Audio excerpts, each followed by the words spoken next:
ఆంధ్రప్రదేశ్లో ఎన్నికల ఫీవర్ ప్రారంభమైంది. మరికొద్ది నెలల్లో పార్లమెంట్ ఎన్నికలతో పాటు అసెంబ్లీ ఎన్నికలు జరగనున్నాయి.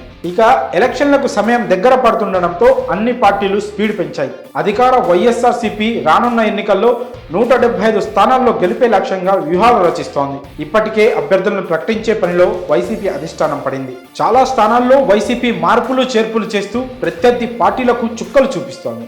ఇదే సమయంలో టీడీపీ వైసీపీని ఓడించి అధికారం హస్తగతం చేసుకోవడానికి ఎన్నో ప్రయత్నాలు చేస్తుంది. ఇందుకోసం జనసేనతో పొత్తు పెట్టుకున్న సంగతి తెలిసిందే. ఇక జనసేన సైతం రానున్న ఎన్నికల కోసం దూకుడుగా ముందుకు సాగుతోంది. ఇలాంటి నేపథ్యంలో తాజాగా ఏపీకి సంబంధించి ఓ సర్వే వివరాలు బయటకొచ్చాయి.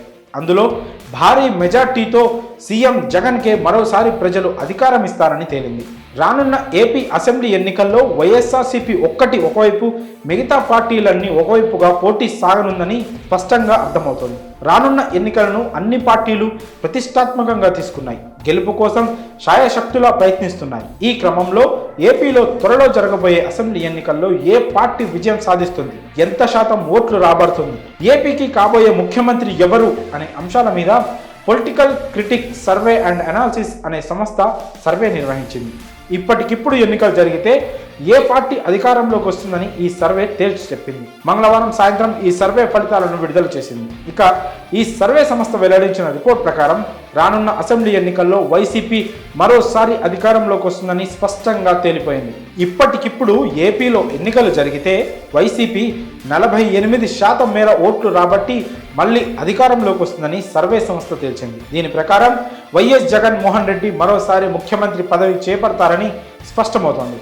అలానే రానున్న ఎన్నికల్లో టీడీపీ జనసేనతో కూటమికి 44% ఓట్లు సాధించి రెండో స్థానంలో నిలుస్తుందని ఈ సర్వే తెలిపింది. ఇక బీజేపీకి 1.5%, కాంగ్రెస్కి 1.5%, ఇతర స్వతంత్ర అభ్యర్థులు 5% ఓట్లు సాధిస్తారని అంచనా వేసింది.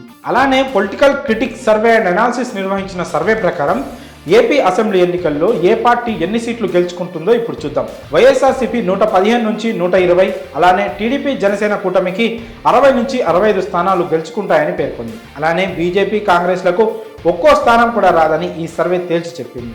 మొత్తంగా జగన్ ప్రభుత్వంపై ప్రజల్లో పెద్దగా అసంతృప్తి లేదని ఈ సర్వే అభిప్రాయపడింది. ఈ ప్రీపోల్ సర్వే రాష్ట్ర రాజకీయ వర్గాల్లో హాట్ టాపిక్గా మారింది. తాజాగా వెల్లడైన ఈ సర్వేపై మీ అభిప్రాయాలను కామెంట్స్ రూపంలో తెలియజేయండి.